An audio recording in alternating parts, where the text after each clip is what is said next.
She followed all the right spiritual teachings and still felt something was missing. What if intuition isn't something you learn, but something you remember? Today's conversation explores why trying to walk someone else's spiritual path can actually block your awakening, and how story itself can become a portal to higher consciousness. Stay with us. We'll circle back to how fiction can activate intuition in ways traditional teaching never could here shortly. Hi, and welcome to the New World Order Showcase podcast, where we feature life, health, transformational coaches, and spiritual entrepreneurs stepping up to be the change they seek in the world. I'm your host, Jill Hart, the Coach's Alchemist, on a mission to empower coaches to amplify their voice, monetize their mission, and get visible. If you're ready to start attracting premium clients without chasing algorithms or hunting people down like a banshee on a mission, head on over to coachesalchemist.com and schedule your free client acquisition audit. It's the first step to building a business where your clients seek you out rather than you having to hunt them down. Today, we are chatting with Megan Mary. Megan is an award-winning international best-selling metaphysical author, dream worker, and host of the Women's Dream Enlightenment podcast. She is the founder of Inner Realms Publishing and holds an MA in English Literature with a BMSc in Metaphysical Sciences, with doctoral studies currently underway. A member of the International Association for the Study of Dreams, Authors Guild, and Independent Book Publishers Association, she weaves quantum encoded storytelling into her visionary fiction trilogy, Witches of Maple Hollow, blending mystery, fantasy, and spiritual transformation. She lives in Idaho with her husband and two cats. Welcome back to the show, Megan. It's great to have you with us again. Thanks for having me back again, Jill. It's a pleasure to be here. So, what's the most significant thing, in your opinion, as individuals we can do to make an impact on how the world is going? I think the most significant thing is to tap into your own authenticity because each one of us has a very unique frequency that is derived from our experiences and all of our DNA of all of our ancestors and why we were sent here and why we chose to come here. And when we are not vibrating at our highest vibration, we are not bringing to this world what we can bring. So when we step into being our true selves and not the self that our parents told us to be, or that our friends think we are, or that we have come to think we should be, and instead start to be as true as we possibly can to our authentic self, then we start vibrating at that higher level. And other people that need to receive our message are going to be magnetized and resonate with what we are here to share. I love that. So let's dive right into how your books play into all of this, Mhm. because it's kind of an interesting twist on nonfiction or fiction versus Both. like I'm seeing that more among authors in kind of this metaphysical realm where they're creating great stories, but they have this thread through them that is transformational for the person reading it. So how do yours work? Yes, that's pretty much how they work. Yeah, so visionary metaphysical fiction is a very unique genre because it can incorporate aspects of a lot of other genres. Mine are a cross between mystery, fantasy, and women's fiction, but I also call them fictional self-help because they cross the line into a lot of the new age nonfiction genres as well. So even though the characters may be fictional, it's magical realism, and there's the plot is set there to educate and inspire and really lead you down the rosy path of your own spiritual awakening. So they ultimately are very uplifting, empowering, and have a lot of layers. So even though they may seem on the base layer to be a cute, wrapped up, seasonal, nice, cozy story, for people that are actually seekers, they're going to see a lot more layers in the story. And that's why I have the discussion guides, because there's so many more level steep that you can go with the exploration of the concepts that come up in the story. And as you follow the progress and the discoveries of the main character, Hannah, you yourself are also discovering those things and your own abilities. So the fact that it's a trilogy like speaks to me that there's a long running thread. There's different plots, but usually with trilogies they interweave all the way along. Um, I remember reading a book one time. This is my bad. I didn't realize that it was a trilogy. And I'm up at 2 o'clock in the morning finishing the first book thinking I was going to be, get closure. But no, there I was, 2 o'clock in the morning, no closure, and didn't have the next book. Mm. Well, A this really one, good cliffhanger. yeah, this one wasn't intended to be a trilogy. So there is closure at the end of each one. Mhm, But yes, they're very intertwined. It is a lot of the same characters. It's set in the same place. Some years do pass, so she does mature and she does have you can see her growing mhm. throughout the story. But yeah, they do lead one into the other, even though they explore some different concepts. Oh, I love that. Um, so I had a question for you about, oh, I know what it was. So because of the titles, it leads me to think that maybe this is like um old time, like maybe the 17, 16, 1800s time period. Is this historical or is this like right now or is it a combination of both? It's actually modern day. So the Dream Haunters takes place in 2007, Mhm, and it's somewhere in New England on the island of Maple Hollow, the island of eternal autumn called Maple Hollow. And book two, The Dream Mirrors, is in 2009. So it's only 2 years later. mhm, And then we skip ahead to 2013 for the finale, The Dream Dimensions. And there is a lot of back and forth because time travel is one of the elements, but it's not necessarily time travel like super far back in time. It's just understanding the illusion of reality and the temporality of linear time.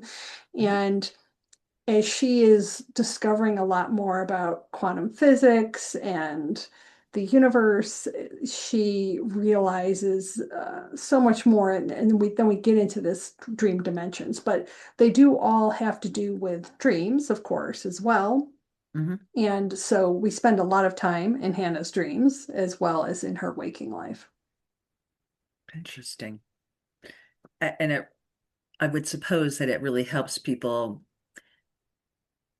in their awakening process because dreams, it's something that we all do, but some of us remember them and they're very real to us, whereas others it's like, yeah, I don't remember what I dreamed last night. I never remember my dreams. It's very common. Exactly. And so a lot of people say that, and a lot of times that's a subconscious turn off. They've turned Hmm. off their subconscious recall, or they've just started ignoring it and they haven't ever really paid close enough attention. Hmm. And they just need to start paying closer attention and having that affirmation and that intent that, okay, I'm ready to receive this information. I'm ready to embark on this journey to discover more about myself. And so that is one of the common threads throughout the trilogy is the dream aspects and what she's learning about how important they are and how she's traveling to other places, discovering spirit guides, all types of different experiences in her dreams. Do you bring in some of the things that are actually going on right now? Like uh I forget the name of it. I just like when you travel places outside your body, um Astral viewing, travel or astral remote travel, but viewing. remote viewing. Because there are like governmental agencies that employ people to do Mm-hmm. this Mm-hmm. It, interdimensional travel to. yeah, I would say it, I mean, in a way, yes. Um, because there are a lot of different portals that she discovers, Mhm, and her and her family are really tasked with going into these different dimensions um, as healers. So mhm. there is some of that. There is also a lot of, all three books take place at Mercury retrograde, Uh, which happens several times a year, every year. But we also are currently right now in a solar peak cycle, and we're having a lot of solar flares. And so there, that also happens in the book, and they're actually historically accurate for the years and the months that where they take place. And mhm. there are some unique coincidences with the celestial occurrences that are actually based in true history. This makes it even more yummy in my opinion. The fact that you have a study guide to go with it makes this a perfect book for group studies. Is that how Yes. you intended it? Yes, absolutely. Whether it's book clubs or it's women's groups or it's spiritual groups, there's a free discussion guide for each book. And it really just, a lot of the things that people might miss. And there's a lot of opportunities. So she delves into numerology. There's 13 different forms of divination. There's her experience of sound healing and explorations into vortexes, and all these different things are covered.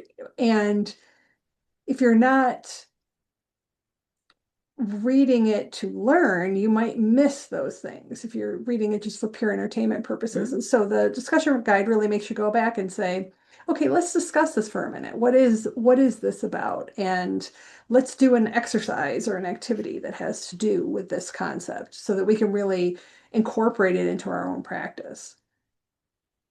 Yeah, and let's talk a little bit about how just listening to people tell you how to have an awakening or how to get in touch with your more spiritual side or how meditation is going to be the next greatest thing for your next breakthrough, how that differs from reading a fictional book and letting your brain, your conscious brain, focus on the plain story in front of you, but your subconscious picks up all of these layers.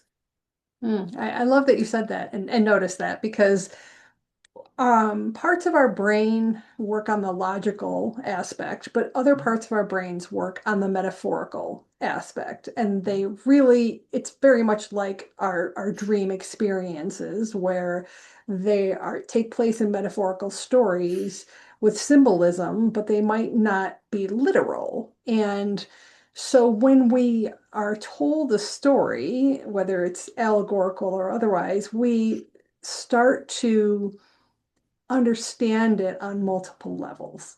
So there's the initial logical level where you're reading it and you're like, isn't this a cute story? There's cats and pumpkins and witches, and this is just so perfect for fall.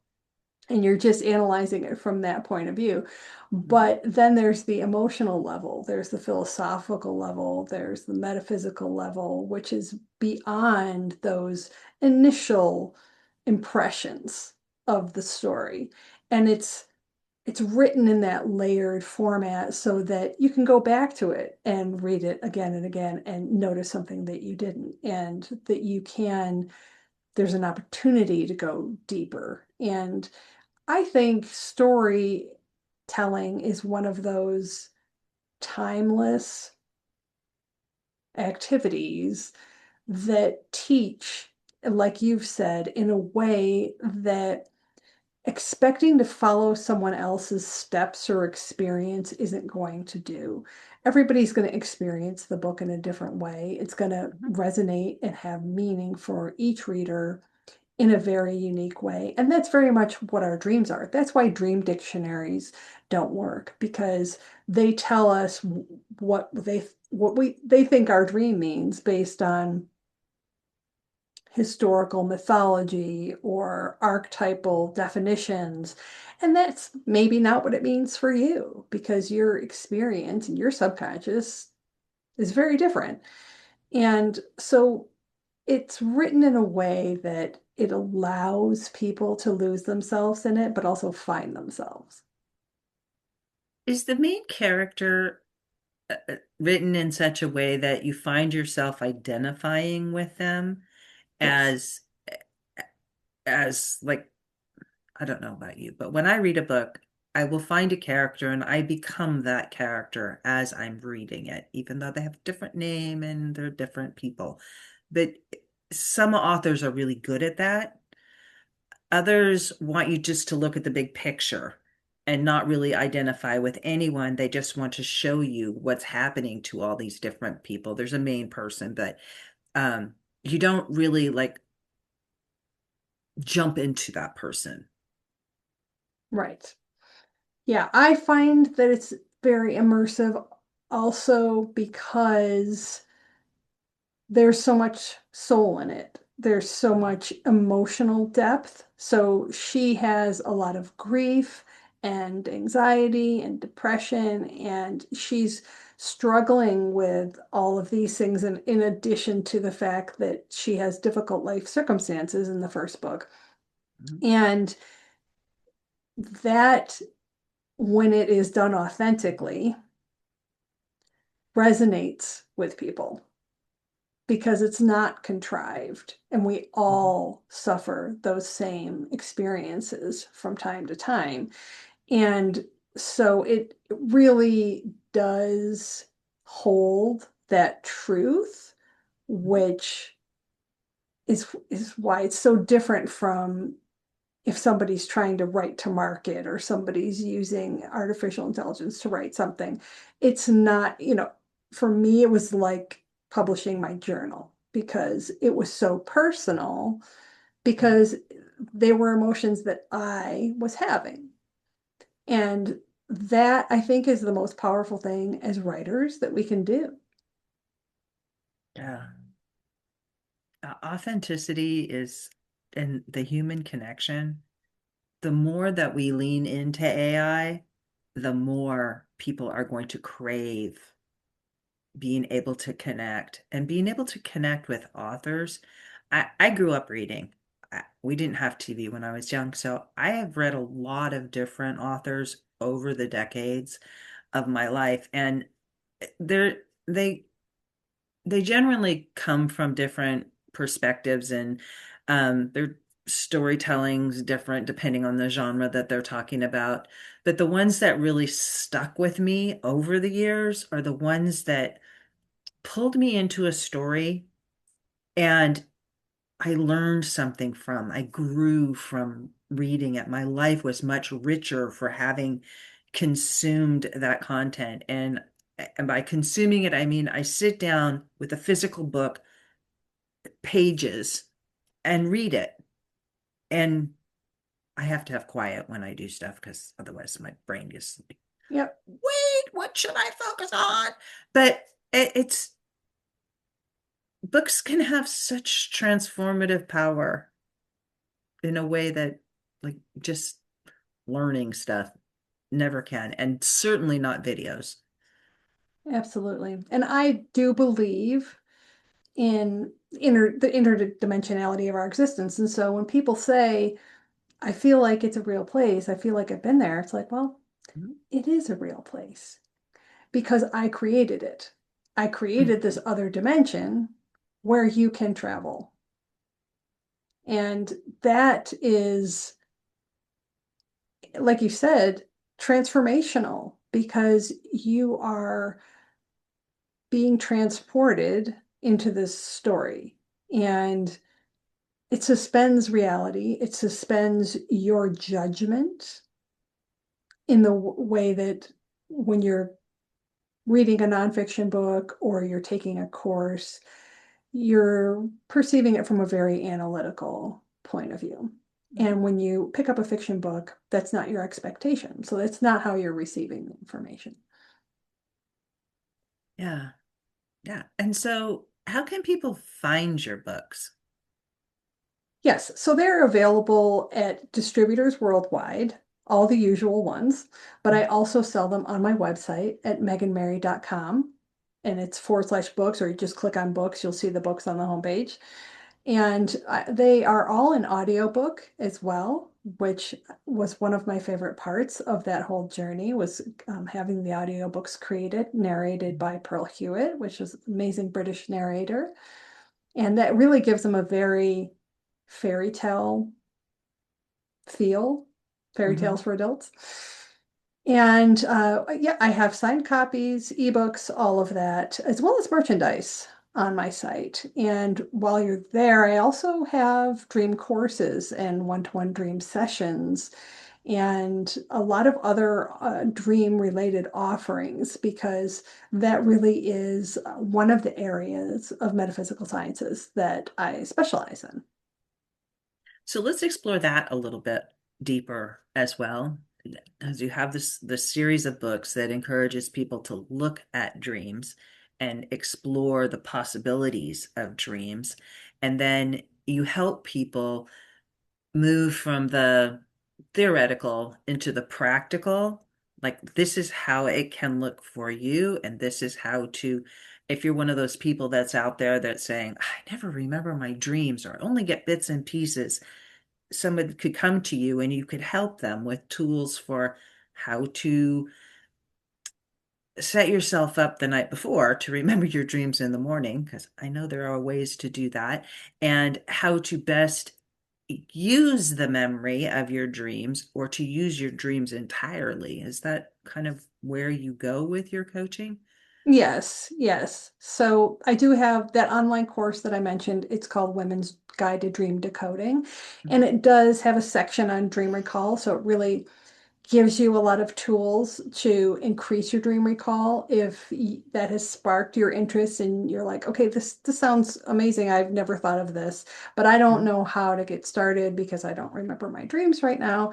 It gives you some pathways to begin that. And if you want to then delve further in, then I have the one-to-one sessions and I also have the 90-day program where we really take a deep dive and keep a journal regularly and are examining the dreams regularly because the more you start to work with them, the more you're going to start to remember and the more that you integrate the learnings in the dreams into your waking life, the more they start to synergistically affect each other in a positive way. It's so fascinating, and I know that it can sound really far-fetched to people, but there's science behind all of this. It's not like just one day you decided we're just gonna make up this thing about dreams.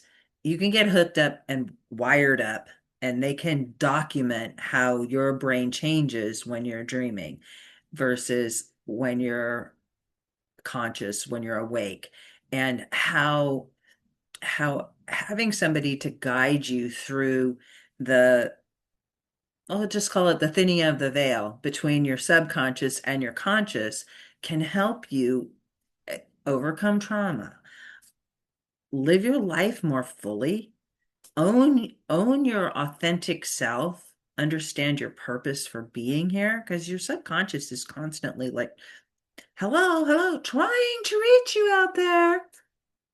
Yes, it is.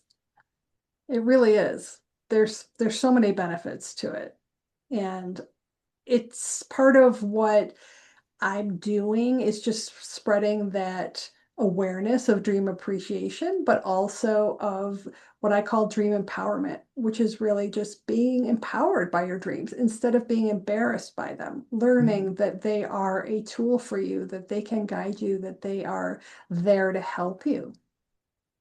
How do you feel about people visiting you from beyond in your dreams? 'Cause I've had this Yes. experience several times.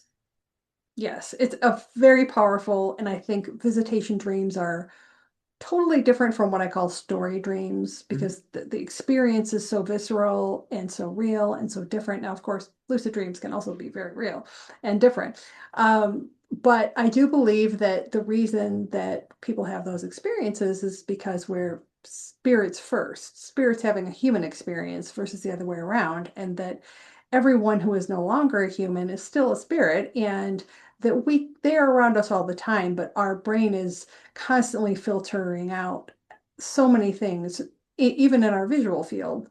Mhm. And so that is just another one of the things that is filtered out. And we're not tuned to using those other senses when we're waking on our default. But when we start to pay attention to those things and open up to those experiences, we can definitely have interdimensional experiences and parallel reality experiences and visitation experiences, any experience that a spirit would have in that dream space. I mean, we call it a dream because that we all have a collective understanding of what that means, but it's so much more than just one state or one place. Yeah, because we just like to label it. Okay, it's just a dream. Right. We can minimize its importance versus Yes. like figuring out what the goal of the dream was to connect us with whatever. Yes. So, do you have a group coaching program or is it just one-on-one? I How's one this? on one currently, Okay, yes. perfect. Perfect. Um, and you do have a Substack. Yes, it's just beginning. So, but it will be growing. And I am hosting a virtual group women's dream circles. I'm going to be starting hosting those this year. So there will be a lot of different opportunities for people because everybody learns slightly differently and everyone has a different comfort level in terms of how they want to be exposed to new concepts and how they want to learn them. And so I try to hit all those different aspects in my service offerings so that you can find one that you're comfortable with. I love this. I love this. Thank you so much for joining us today, Megan. Thank you, Jill. I really enjoyed being here and sharing my books with you, and yeah, getting to have this Actually, conversation. I'm really looking forward to reading them. It's like Great. I love reading books where I know the author and I've talked to them about what their goals and intentions were for the book. And then to go and read them, I'm just like, oh yeah. Oh, I see that. That's what she was talking about. So Awesome. I'll definitely be getting them. And I'm always looking for a good Excellent. book. Excellent. I'm happy to hear To that.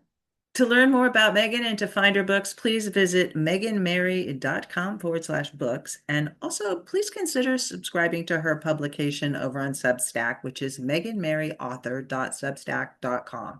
And we'll be sure to put those links in the show notes below. Thank you for tuning in today to the You World Order Showcase podcast. If you're ready to amplify your voice, monetize your mission, and start attracting premium clients, your next step is simple. Head to coachesalchemist.com and schedule your free client acquisition audit. Be sure to join us for our next episode as we share what others are doing to raise the global frequency. And remember, change begins with you. You have all the power to change the world. Start today and get visible.